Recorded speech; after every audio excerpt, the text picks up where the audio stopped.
দেখুন বন্ধুরা, এখানে মাছ বিক্রি করার জন্য এসছে। কি সুন্দর লাগছে দেখুন, হাঁড়ির মধ্যে মাছ কাকু এসেছে এবং এই মাছগুলো আমরা নিচ্ছি। অনেক দিন খাওয়া হয়নি। এটা হলো কই মাছ, যারা জানেন না এটা হলো মাগুর। আর দেখুন মাছগুলো এত সুন্দর লাগছে, জ্যান্ত একদম মাছ। এগুলো খেলে গায়ে রক্তও হয় এবং মানুষ সুস্থ থাকে।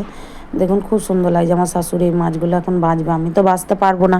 কেন কি বাবারে, আমার এগুলো ভীষণ ভয় লাগে। এগুলো নাকি পুড়ে দিলে নাকি গায়ে জ্বরও চলে আসে, কি ভয়ের ব্যাপার বাবা। তো আমি বললাম আমার শাশুড়িকে, বললাম শাশুড়ি গ্রামের মেয়ে তো খুব সুন্দর করে, তা শাশুড়ি বলে ছাই নিয়ে আসো।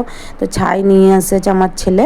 দিয়ে এখন দেখুন কত কষ্ট করে মানে কিভাবে ধরছে দেখুন, আমি তো ভয়েই মরে যাচ্ছি। দেখুন এই ধরনের কেটে সুন্দর করে এখন একটা একটা করে কাটছে। আর কি এই মাছগুলো খুব স্লিপ করে, ছাইটা দেওয়া এই কারণে যে ওটা ধরা যায় মাছটাকে।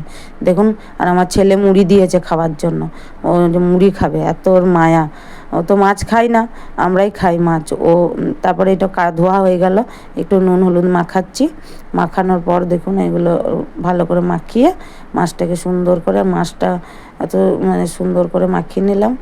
এখন এই মাছটাকে এখন ধোয়া হলো, দিয়ে তারপরে এটাকে এখন ভাজা হবে। দেখুন তাওয়ার মধ্যে মাছটা ভাজা হয়ে যাবে। এই মাছগুলো ভীষণ দাম, 300 টাকা দাম নিল এইটুকু মাছে। দেখুন এখন আমরা খাওয়া শুরু করেছি। শাশুড়ি আছে, ছেলে আছে, মেয়ে আছে এবং আমার বর আছে। আর আমার মেয়ে এখন বলবে আপনাদেরকে নিয়ে কেমন হয়েছে মাছটা খেতে। আমরা যদি এই রান্নাটা আবার পরবর্তীকালে রান্নাটা আপনাদেরকে দেখাবো। যদি মেয়ে দেখুন মাছটা এখন খেয়ে বলবে যে কেমন হয়েছে। কেমন হয়েছে, ভালো হয়েছে মাছটা। আপনারা রান্নাটা নেক্সট বারে আপনাদেরকে দেখাবো। বাই বন্ধুরা, ভালো থাকবেন এবং সুস্থ থাকবেন।